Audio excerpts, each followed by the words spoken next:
Welcome to Mindset U. Today is Rances, myself, and Moises right next to me.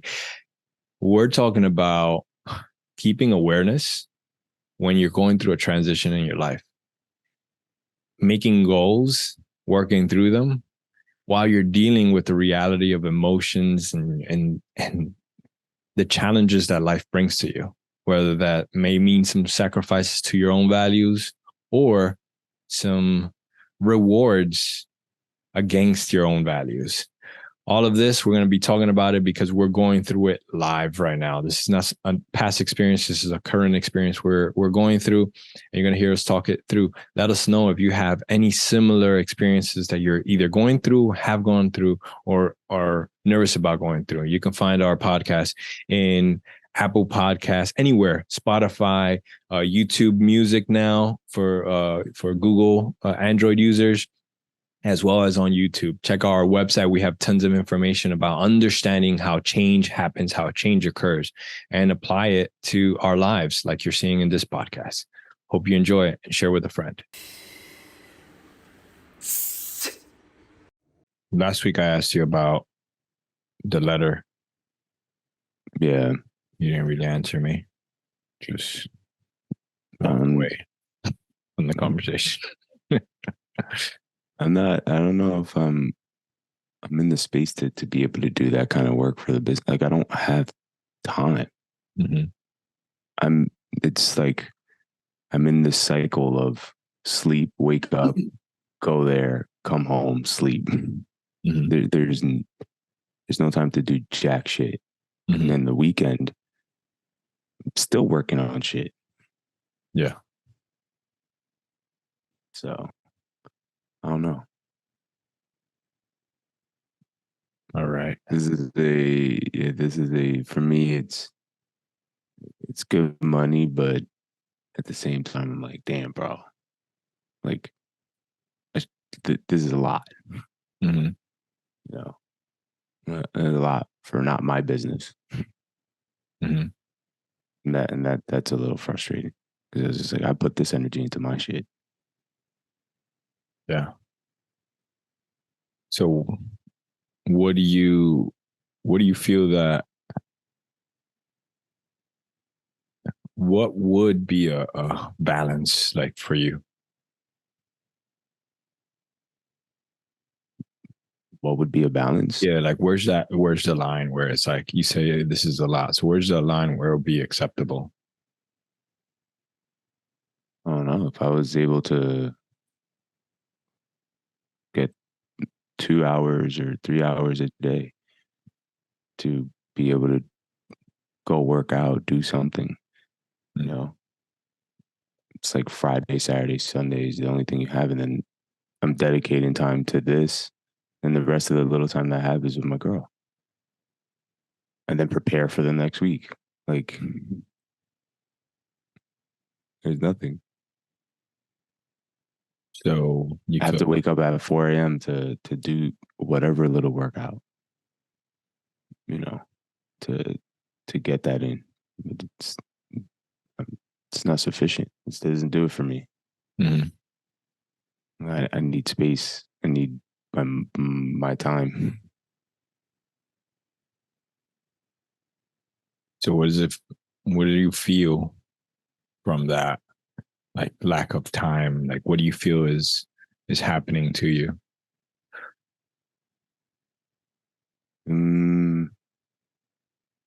I feel like becoming unhealthy. I feel like more anxious. Mm,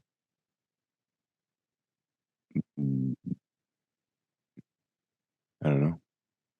I feel like we're losing sight of the business, like hours. So yeah.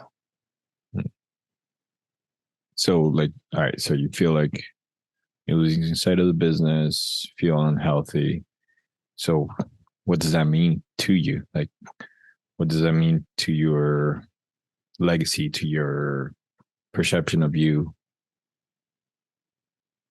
What does it mean? I don't think it means anything.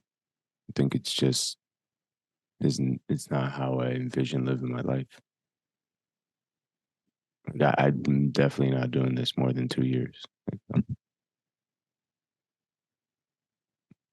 The only reason I'm keeping my word, but like I thought about it, I was just like, I mean, the only reason I want to stay is because I'm learning a lot.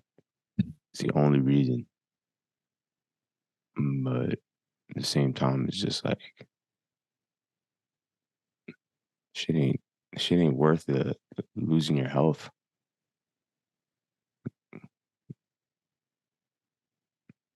Yeah, actually, how does this differ from all right, from your previous career in education? It doesn't. It reminds me of it. Mm,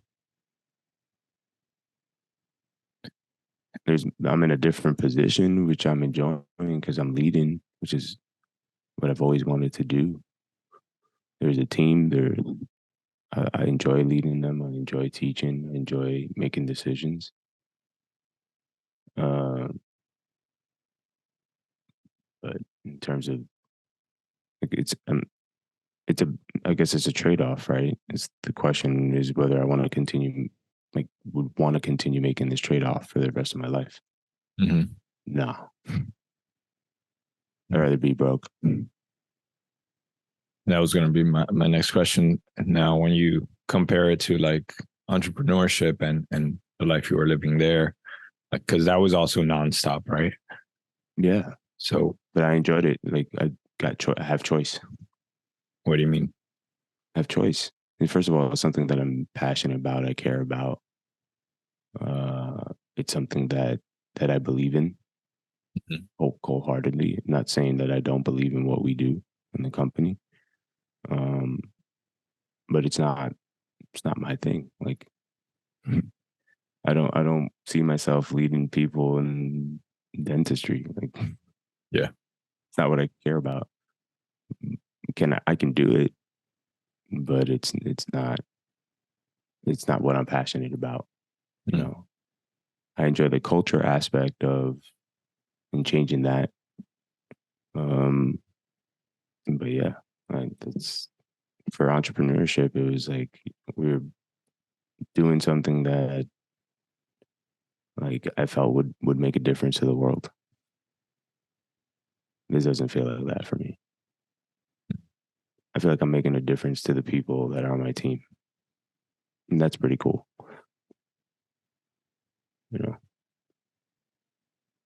But as far as like is it like the grand scheme from our entrepreneur journey? It's like the grand scheme impact, right? That we're trying to fundamentally shift society.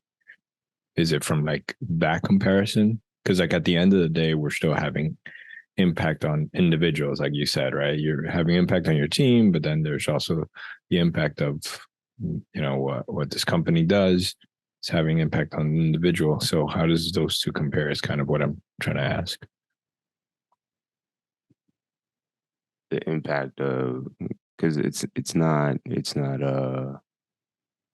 something that's at the forefront. It's not the intent of the business, right? Like it's not what I'm working on the things that we have and I'm incorporating them and it's proven that it's working. I just think that it's like the whole of the business, like itself. It's not the intention. It's not the mission. You know, like it's a thing that supports their mission, which is great. But it's for me, it's just it's not what I'm doing. I don't know if that makes sense. I'm trying to make sense of it. So what I'm gathering, you tell me if I'm wrong, is basically like the mission of the company, like you don't necessarily align with the mission of the company. You're Mm-hmm. able to do to work on your mission on this like small group impact level, Mm-hmm. but that feels restricted because that personal mission doesn't necessarily in your mind tie into the company's mission and what the company's trying to do as a whole. I mean, I think it's what allows them to do what they're trying to do, but it's not the end goal for them. And for me, it's the end goal. The only reason I'm here is to see if, well, one, to learn how to make this the end goal for our business, and how to push this and scale, and all of the operational and financial kind of decisions that are made. I think that's important. Um, but it's not a it's not the thing that's being sold. You know what I'm saying? It's not the thing that's being sold. It's not the product. It's not the service Mm, for the company. It is. So like, the way I see it is like, I don't give a shit about. I mean, I don't want to say it this way. I don't care about whether a patient has these type of issues. Like, I feel bad for them, but it doesn't, like, I go into a reveal, it doesn't do anything for me.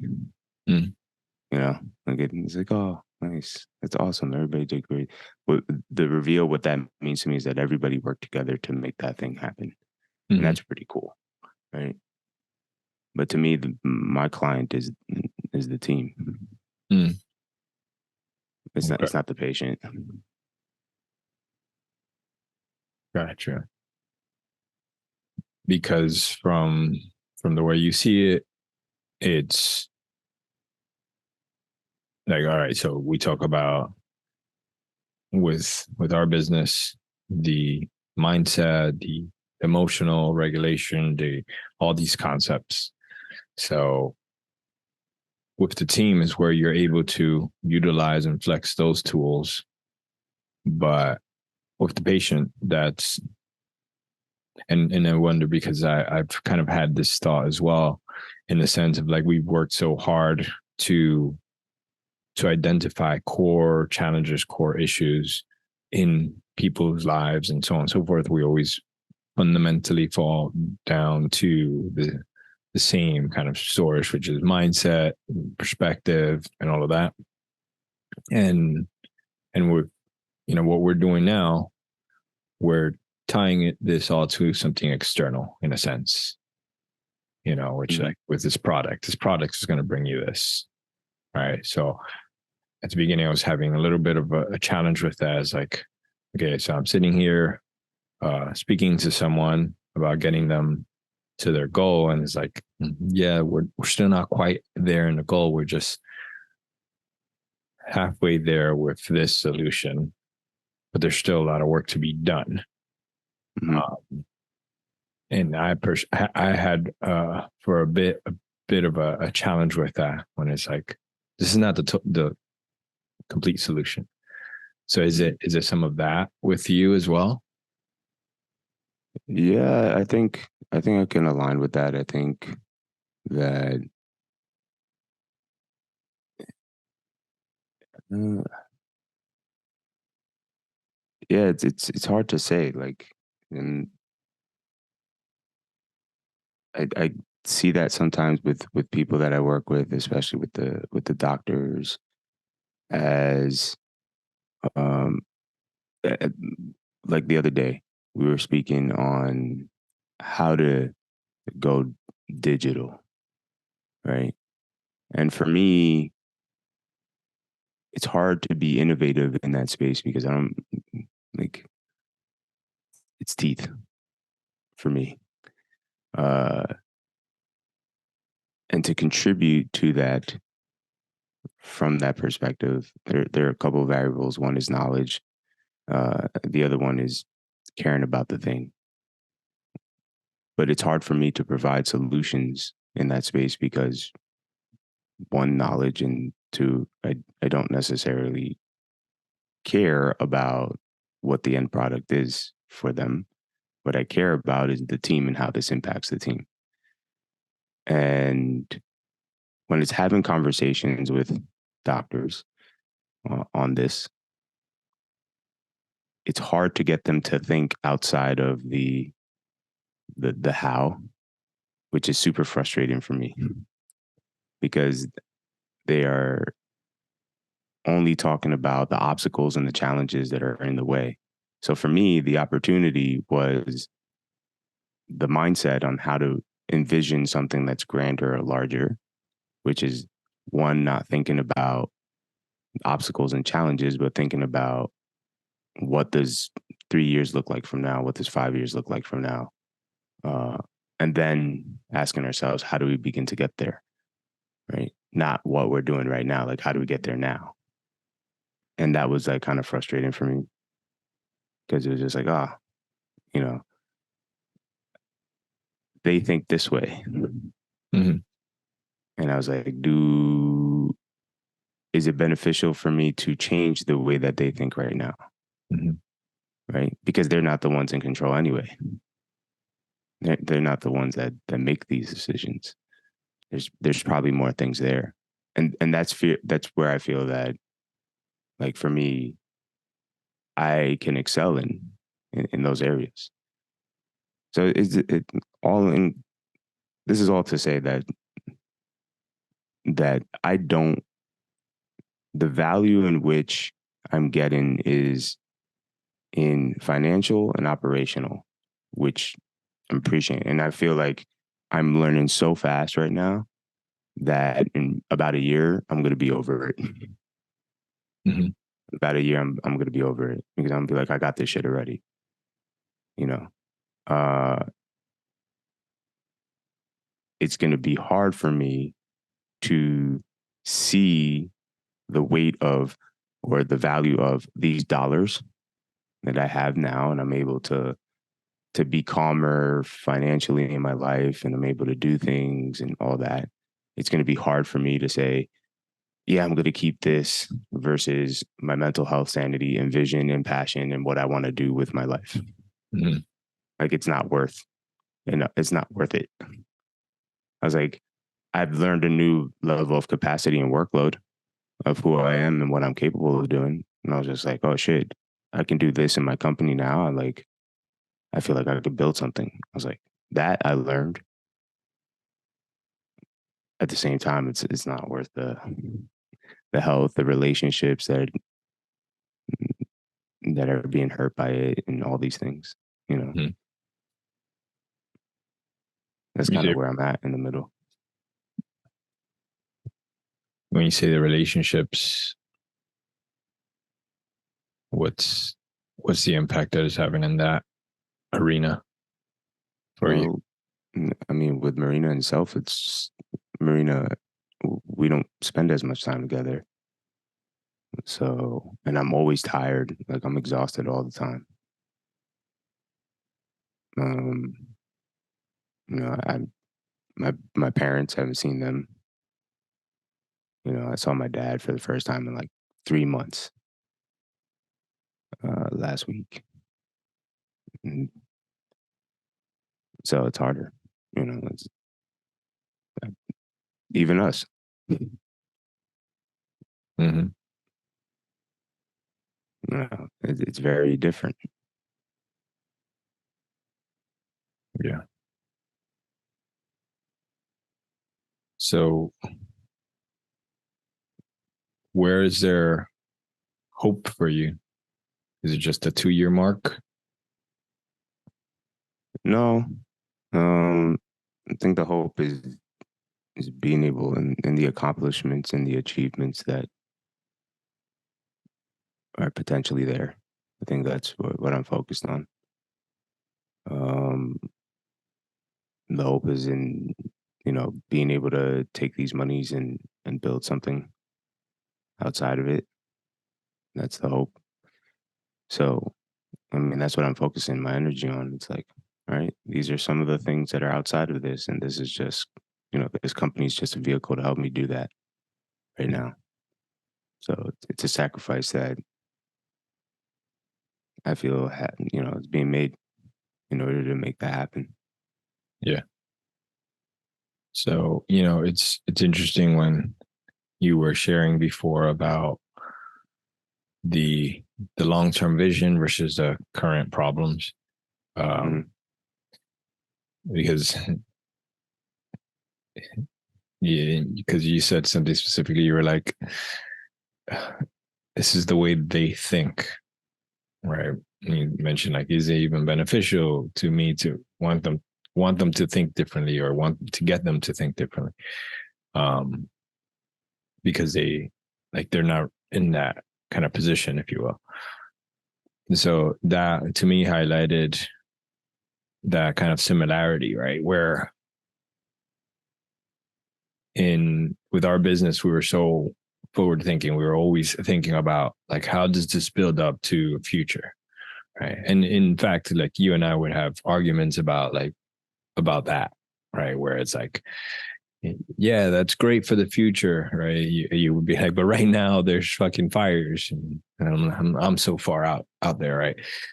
So it reminds me of that, because it's also like that, the lesson there where there's like necessary for have that, both that future and that present, but also to your point, it's like having that impact of bridging the two.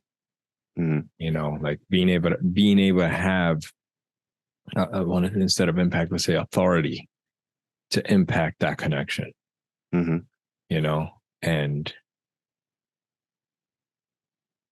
coming from where we come from with our business, it's like, obviously we had impact, we had authority, it's our thing. And then here it's like, all right, we have to politic our way through in order to have that influence. Yeah.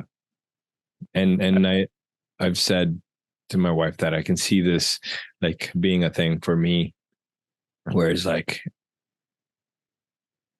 if I'm not like expanding in my role, like having further reach, that I can see myself like in 6 months I'll be freaking ready to go.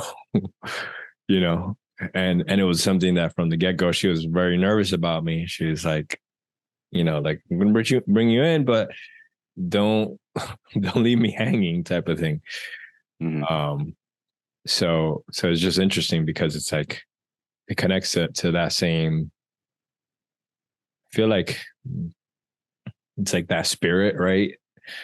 And I know you always hated this, but the whole cage concept, right? Yeah. And it's like that's what it feels like. It feels like the spirit is being caged up, Yeah. And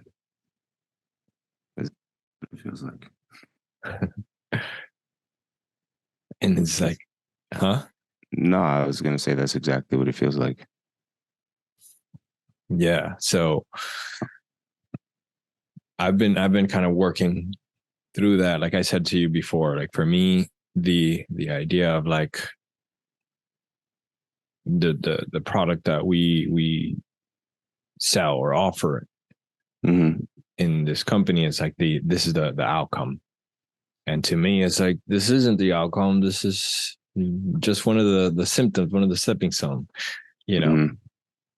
But then I've been like reframing it for me, similar to how you did with like the team concept. And it's like, remember like why we're going into this. And you called me arrogant for saying like, they're lucky to have me, type of thing. But it's part of that reframe for me, because it's like, all right, my mission here is to, because one of the things we will talk about often is like, yeah, like we talk about how impactful, how the skill set that we have and these ideas that we have, how great, and we've seen it work in a very small scale. But when it comes to a big organization, like we don't have any track records to show that. Right. And that's my mindset. It's like, we're building that track record. Like I'm coming in here, establishing like my concept. So I almost like I'll take a step back and explain like my perception of like, all right, I feel like I was hired because I have these qualities. And now I've been under training and going through training. And it's like, you're trying to train out the qualities in which you hired me for to become something that you already have. And to me, that's stupid. So, but obviously, I understand the politics of all of this. And I'm like, okay, you know, I'll add those qualities on top of mine. Like, and I'll learn the why behind you having those qualities that you want to train me towards. And then also identify the weaknesses, the challenges, or upgrade my own qualities and create my own thing. Mm-hmm. Is my perception on how to do it. And interesting enough, when I started doing that, when I reframed it for myself in that sense, I started looking at the things that they're teaching, and I'm like, oh, wait a minute. From like the leadership side and all that stuff that the courses and so on, I've been looking at it, and I'm like, wait a minute. You're talking a lot about the same things we're talking about. We're just talking about them in different languages, right? So you call it this, we call it that type of thing. So then it made it all kind of easier for me. It's like, oh, it's just translating, and also identifying, oh, there's these kind of avenues in which they explain it, which I disagree with, or there's these other avenues here which I agree with. It's like, oh, this levels up my thing. So it's kind of become, like you said, like this learning experience to explore and examine the cultural leadership mindset aspects that are already out there. Like, because I had a big challenge at the beginning of like, I don't want to come off as like arrogant, like I'm coming in like, oh, you guys don't know what you're doing. Here's what I'm doing, right? So that was like, how do I maintain that confidence, but not come off as arrogant in that sense? And that was a bit of a challenge. It was like I was being more quiet than anything in situations. And it's funny because this past week, like I was with the RDM from your region, and went to centers. And at first I was like, I'm gonna be quiet. And within like 10 minutes in, I'm like, I can't be quiet. I gotta say this because it's so obvious to me. And I say it, and then everyone like was like, wow, I never thought about it like that. And I was like, okay. So that, goes into that confidence bucket. But it is like thinking about that arrogance side is like, okay, I have to make sure I frame it in a way that it's not coming off that way. So I'm in this like tightrope of balancing the ideas, which puts me in a position of like, I need to fully understand the way you think before I examine it. Then I'm like, wait a minute, I'm back to coaching. This is like exactly what I do in coaching, right? If I show up to coach someone and I'm like, hey, this is what you need to do. I know that's not effective at all. Right? But if I become very curious and learning the way they view the world, and with that as a starting point, now I can bring in a new perspective to that person. Now I can walk with them to that outcome. And I was like, oh, this is just this. Like, it's the same thing, same skill set, which then shifted me over. And I went to a second center this week. From the beginning, I didn't have any like reservations. I was like, okay, let me understand. Let me ask questions. And then boom, here's this impact. And like everyone again, wow, that's such an interesting way. We're going to try that, so on and so forth. And then the RDM that I'm training with, he was like, whoa, that gave me reference. Like, I'm coming in here just telling people what to do. I need to ask questions.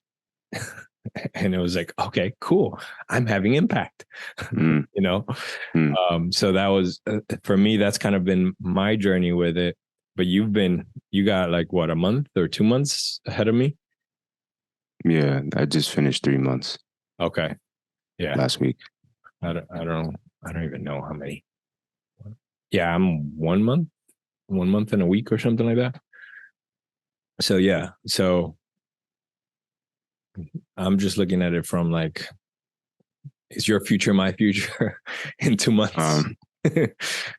I mean, don't get me wrong. Like when I'm there, like I'm fully present. I'm in it, and I want to help. Mm-hmm. I think it's the how it breaks into the personal life, and I see the doctors and I see them struggling, spending time with their families and stuff like that. And I was just like, yeah, I don't want that life. Yeah. I don't want that. Like if I have a kid, like I want to be there, you know. And it's a lot, like especially when you're in the center, you know. It's hard. Like you send me Instagram posts, I don't even look at it till like Friday. Mm-hmm. It's just because I don't have the time. Yeah. You can look at my chart that the screen time has dramatically dropped like 60%. Mm-hmm. Because I'm not even don't answer text, don't answer nothing. Because you're constantly trying to solve problems for everybody else. And that's cognitively exhausting.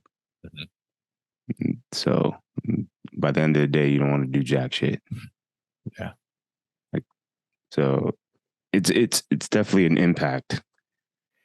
Hey guys, if you're enjoying this podcast, please subscribe, like below, comment, let us know your thoughts, and continue to enjoy. I just do what I need to do and show you by the numbers and the results. That's it. Well, I'll counter that, because when we go back to like what we're doing, right, in terms of our business, so on and so forth, like we're we're trying to learn the operations. We're trying to learn the big impactful cultural building blocks, and I think that's a part of it, right?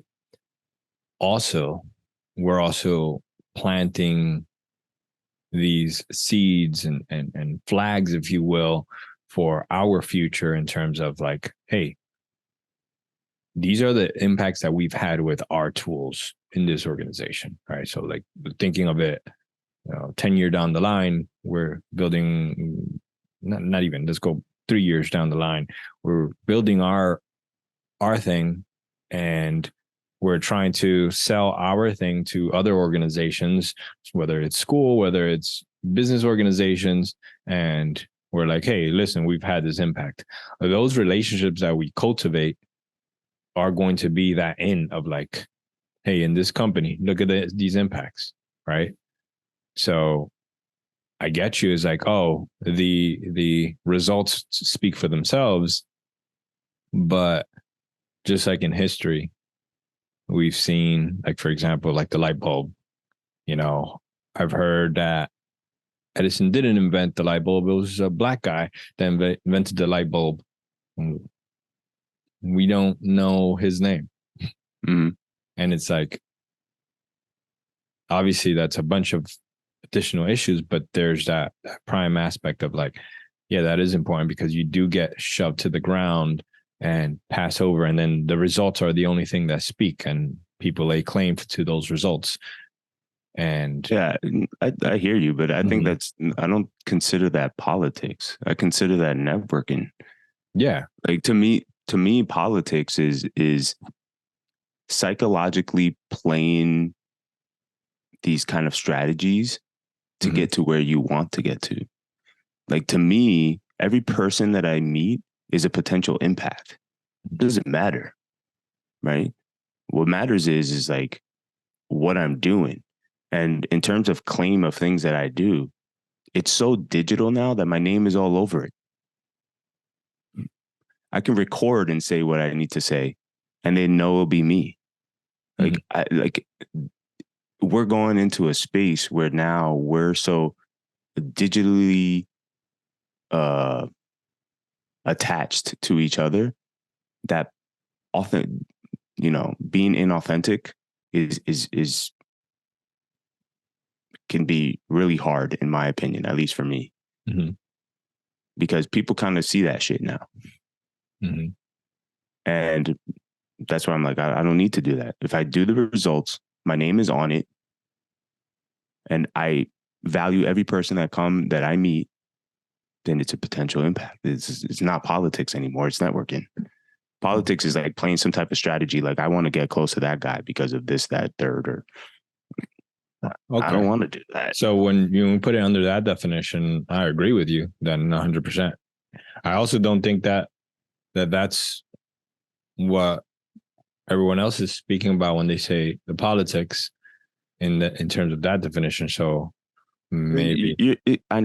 But I don't know. That's why I'm saying, like, are you asking me to be human? Like, is that what you're telling me to do? To like speak to people and say hi and how are you? Like, yeah. I don't think that's politics. I think that's just being a fucking human being. Yeah. Like, yeah, say hi to people. Right? Yeah. But I also get to choose who I don't want to say hi to if I don't like you. Like, there's some people I don't like. I'm not going to say hi to you. I don't like you. You got a problem with that? You sound like Jay now.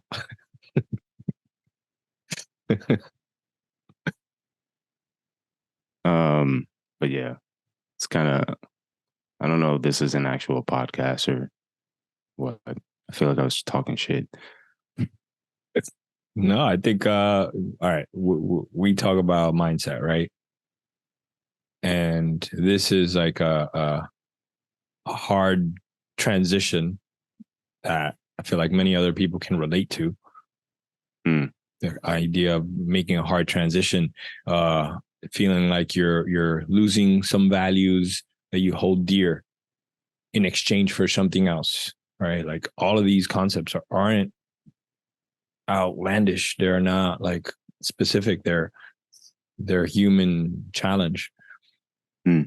We're talking through how we're currently in the situation, how we're managing those thoughts, those feelings, those emotions, and how we're using our mindset to reposition them in a way where it makes sense to us.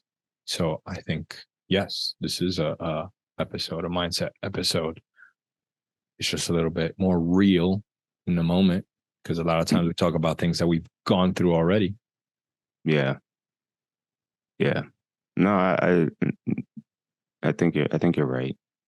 I think it's hard to kind of explain what I'm going through because like I'm in the middle of it. So there's a lot of going back and forth to it, and it's also like I thought I was kind of over that identity shift. Not quite yet. Mm-hmm. I've gotten used to the understanding of the business itself, and I enjoy working with the people that I work with. So like it pulls me out of that. But then when I'm out of it, I'm like, damn, man, this shit sucks. Corporate life is like is it sucks. It's like you're like you said, it feels like you're caged. Mm-hmm. But then like when you're in the cage, it's not so bad. Like when you got all your friends in the same cage. I like that. Oh, are you coming around after like 5 years to the cage analogy? Yeah, I mean, I've heard it. I guess I've heard it enough to get used to it. I've hammered in it. Yeah. I told you the CEO is coming in. Yeah. And they're going to be there in the morning huddle and in the team meeting. That's what I sent you. I was like, yeah, remember, it's all make believe.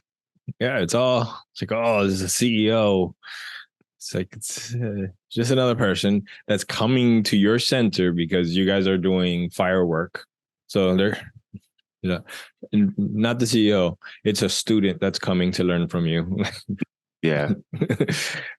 No, it's what it is. It's just, I feel like since I've gotten in this, I've highlighted the amount of judgment that I place on myself for like every little thing that I do. Mm-hmm. And there's this idea of trying to always be the best. Mm-hmm. And that's exhausting. Mm. And that's where I think that pressure comes from. I was just thinking about this. because I align with that. Personally, I have this like this perspective. And I'll tell you, between you and I, my goal, because this is going to probably go out after this week, so I'll be able to kind of measure it afterwards. But my goal is ridiculous. My goal is to sell 100% of the consults I see.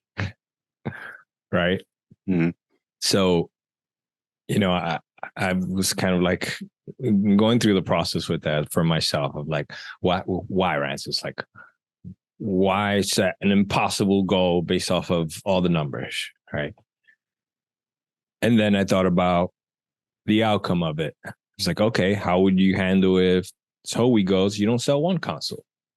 And I'm perfectly fine with that failure as well.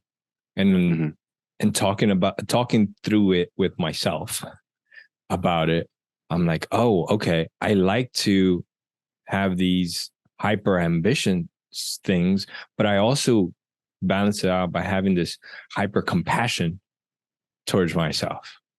And that balance to me allows me to kind of to come off to you, as you say, super arrogant, where it's like, this nigga thinks, right? Like I set these goals. That's the part I say out loud.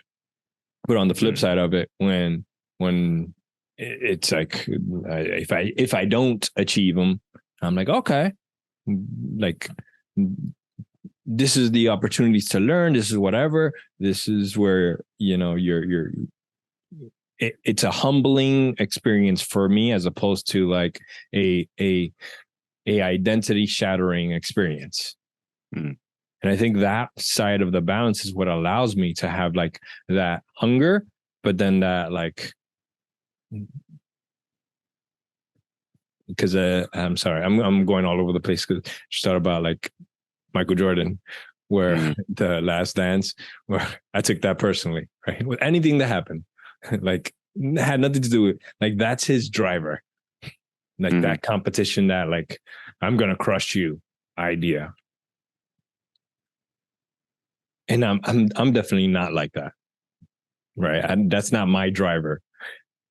But I do have a hyper competitive thing, and it's like, it is with myself. It is with this, like, my competition comes from, I want to be, and it sounds so cliche, I want to be the greatest I can be at whatever I do. And every time I fail at something, I see it as a victory to get better. And this goes into like, I've told so many people already that I work with, I was like, I don't need the nice sandwich. I don't need the fluff of like, oh, great job on this, great job on this. These are the opportunities to improve, and then great job on this. Please don't do that. Because that nice part, like, I'm just like checking out, or I'm losing all connection with you. I'm like, I don't care. I don't want to hear it. Give me all the tough parts, because to me, looking at the challenges and where I can improve, that's what eases my soul. That's what makes me feel like I'm growing. And what I value the most is that growth. So looking at the whole situation of like, that's how I address myself, It's like, I don't care about what's doing well. I get terrified. Like, I'll give you an example. I just spoke to like one of my managers. I was like, all right, so I've been in a few centers these past few weeks. Let me know what you've heard, what you've observed that are like opportunities for improvement, has like, or doubt, or challenges that you see from me.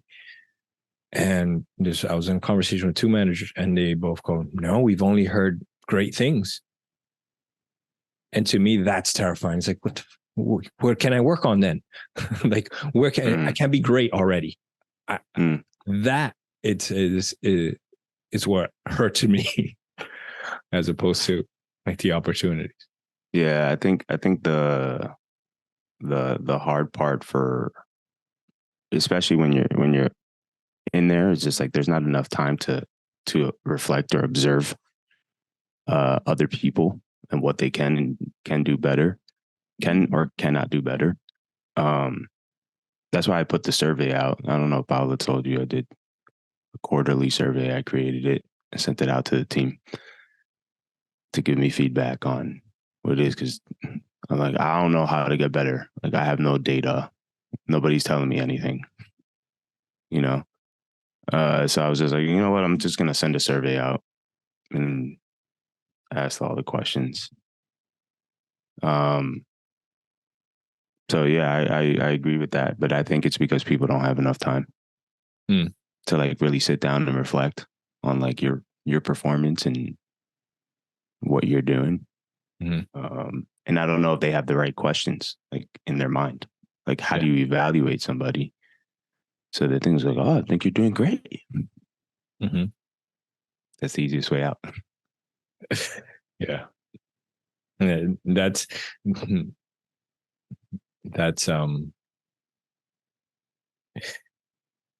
in my role, right? It's like coaching, and I like have a really hard time with observing the people that I'm observing, in the sense of when they go in to give feedback and they go with that nice language, which like I understand the psychology, right? But it has to be authentic to me, So when Are you speaking on framing, the way they frame something to you? No, I'm speaking about like, all right, Moses, let's say your morning huddle was trash, right?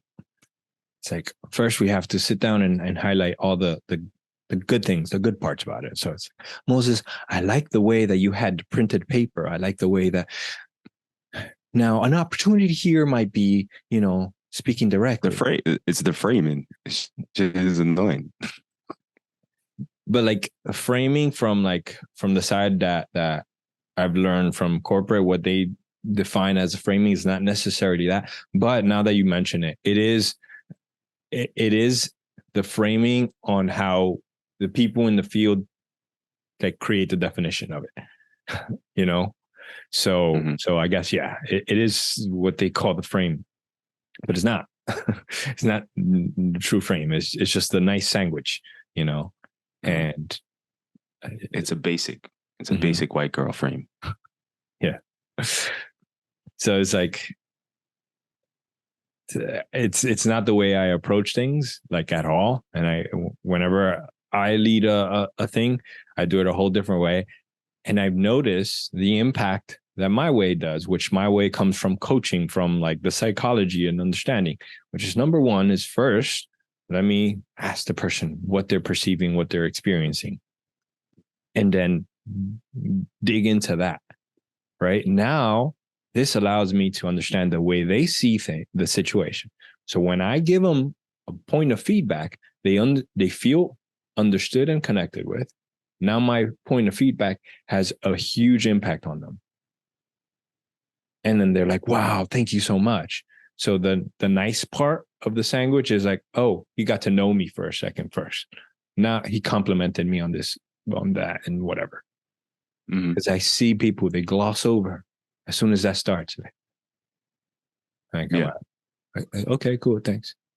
And nothing changes. And that's the impact. Nothing changes. Or it changes, but super slowly. Oh, yeah, we've been working with this person for a few months. Yeah. That's too slow for me. That's funny that we are talking about this, because my team meeting is going to be a workshop on framing. So I was going to go back into the pyramid, speaking about emotions, why emotions are important. So you have to get someone invested in what you want to talk about. How do you get them invested in what you want to talk about? Ask questions to bring them back in, because the questions are about them. So now they become invested in the conversation. Then you can bring everything in. So I was going to give like case scenarios where they had to talk about something difficult with a colleague or a patient, and give them a scenario, and they would have to learn how to frame it, and they would role play. So separate them. They would go do that for a while, come back together, and then talk about framing an upgrade. And then they're going to go practice that. How do you frame upgrades? Yeah. And then come back together. Nice. I love that. Yeah. Yeah, man. This is exactly that. I love how aligned we are with so many of our ideas when because to the audience, we're not talking. We Moses and I usually are texting, messaging each other throughout the week, and we're not doing that. Yeah. We're catching up on the podcast, basically. Yeah. So the alignment is I'll give you on that center that I mentioned before that is on fire. Like I wrote an email and I'm like, listen, what we need to do in the center is everyone keeps coming in trying to like, oh, let's fix this little thing. Let's fix this. And it's like, that's not the problem here. The culture is the problem. The lack of conflict is the problem. So Mm, to me, it's like, we need to close down the whole office for a day and just like workshop the hell out of the whole thing. mm, Communication, all this. Then from there, all those little things that we're trying to fix, they're going to fix themselves mm, because there's communication happening. mm. And from there, now we can start working on. But what we have right now, you can't fix it this way. Yeah. All right. Yeah. So, yeah, kind of that same idea. I was coming up with some of the ideas, but again, I keep hearing, you need to train another week. You need to train another week. It's crazy that even is coming up to me and asking like for my perception on certain scenarios and then how to frame the conversation to have with the person so that she doesn't hurt someone's feelings. That's amazing. Yeah. That's amazing. Um, but yeah, she's definitely changing. So I'm that's why I want to do this framing workshop. I think the CEO would get a kick out of it too. Mm. Yeah. Are you doing it Monday? Yeah, Monday. Okay. Nice. Yeah. I love that. I wish I could be there. I'm more excited for the team meeting than I am for the morning huddle. I don't know why the morning huddles make me nervous. It's like you got to come up with something. I'm like half asleep. I'm like, I don't even want to be there in that moment. And I got to say something inspirational or motivational to try to get them fired up. And I'm just like, just do what we do. Let's go. So maybe I'm, maybe making it your own in terms of that, like, you just said, let's do what we do type of thing. mm, Because just talking about from what you said before about the inauthentic politics perspective, like that seems to be the challenge there, where it's like, oh, I got something in motivation. It's like go from the motivation of how you perceive it, instead of finding a quote or whatever is like that. I was actually going to talk about, because on Thursday, there was this point in the morning huddle where we were having like an authentic conversation. And something that I observed is that people come up and when there's an issue or problem, specifically with a patient, the way that they describe the issue or problem, the tone, the articulation, it's kind of like this patient is going out of crazy and all this stuff. And it's like almost seems out of control. But then when I go and talk to the person, it's a very different thing that I experience. So I was just like, I brought up a thing where I was like, I want us to be aware and understand like how we're presenting information. And then it happened.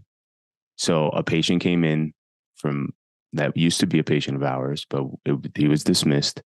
He got into like a thing with back in the day. And she told me the story and I'm getting all this information. It was like, yeah, he's a problem. And they're like, yeah, he doesn't speak much English. So right there, I'm in a position and I can feel myself getting flustered and sees it. Right. And she's just like, Moses, you're getting flustered. Like right now, you're not being curious. She called me out on it. I was like, oh shit. Yeah. And then she said like, we talked about it and she was like, it's not their responsibility to present that information in the way that, you know, they feel. That's their experience right now. And it's our job to not be biased by that and go in there with a curiosity. I went in there, the guy spoke English. You know, like I had all these assumptions. I had all these things that were presented because of the information I was receiving. So even though I think I'm correct in the way that people present information to me, it's not their job. It was their experience. And for me to say, like, hey, present it in this way so that I go out there with less biases is an expectation that's not fair to the individual because it dismisses their experience. Mm. So my thought process for Monday was to apologize for that. You know, just like explain what happened, what I learned, what I reflected on, take ownership over it, and then just say like what I was trying to say is just creating more awareness with our experience and calling me out on it to be curious when you go in there. Mm-hmm. Because there are going to be times that I am going to want to side with you and I am going to have these biases that come in. And what I want to do is present myself as neutrality. So like what I would love from you guys is to call me out when you see me get flustered or when you see me come in with a certain emotional state like did. Mm-hmm. Because if she didn't do that, I would have came in with a very different approach. Yeah. I love that. Yeah.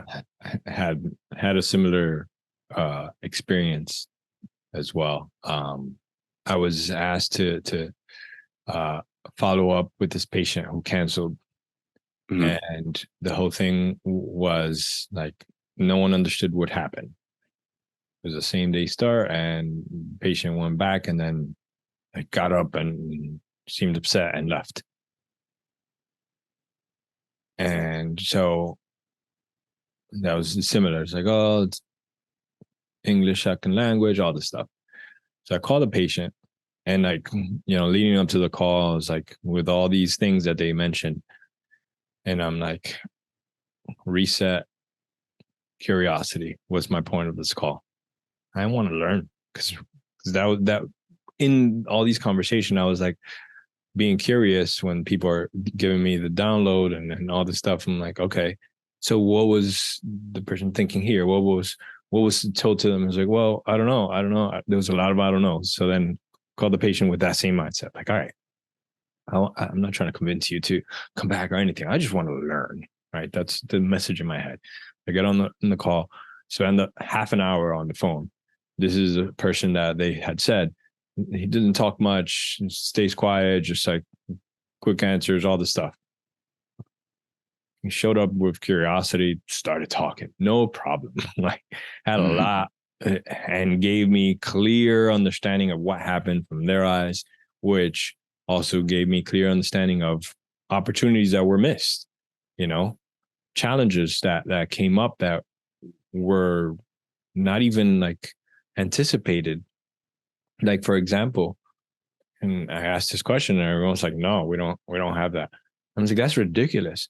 The printouts, we can't select a different language on that. That's crazy. Mm-hmm. You know, like we're like, this is information for you to take home and review. And we can't print it out in a different language for the person. That's such a simple thing. So like that was one of the things. But like that same idea of like, it always falls back to that curiosity and the awareness of staying curious. I think it's so easy to see so many, like you said, you're in the office day to day, and you see similar things happening so much that those stereotypes, those expectations, it's like, oh, this is the way this is going to go. You already have that.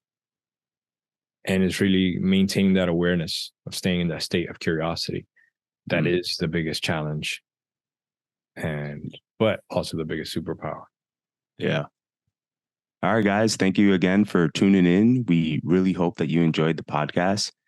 Don't forget to subscribe to it anywhere, Spotify, Apple, now YouTube Music, or YouTube to subscribe to our podcast. Also, don't forget to visit VidaProject.com to learn more about what we do. and how we actually help each other and our clients go through transitions and changes in their lives. See you next time.